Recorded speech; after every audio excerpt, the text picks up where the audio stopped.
هذا كورة قصة وحال نينا شيخ كأها مركز شيخاني وان رجاد ما هنا علمي ما يقانو dadku iska waabsada marka laakiin mid uu imaade maalinka dambe marti oo sheekho laakiin wax yaqaana wuxuu dadka ku wacdinaa oo leeyahay qaala ta'ala ilaahi wuxuu fankihu ma daaba lakum min an-nisaa fankihu tukada ma daaba lakum min an-nisaa mathna laba tukada oo waxa laga wadaa salaada subax iyo warubaaca iyo thulaatha warubaaca thulaathana waa maghribka warubaacana waa inta kale marka fankihu tukada sheekhu uu yaabay wuxuu yiri انتو الله هذا أدر إلهي بانكو دار شيء ما فنكحوا باتو كذا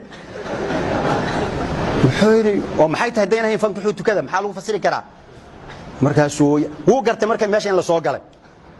بس إنه ماشي عشتين ورا بعضهم وفنكحوا كذا لا يسيء هاتو وحيري دتك انتو الله الحور دقيست نكاس بريس صباح أيام مساك سوي معنا هنا وأنا الدود هنا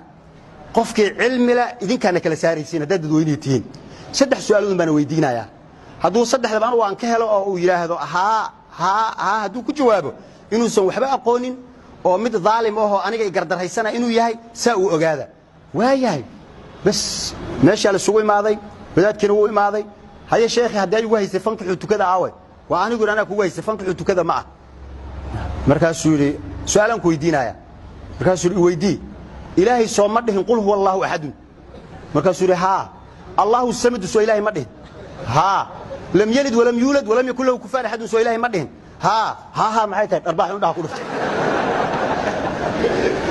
والسكوب ذي مرك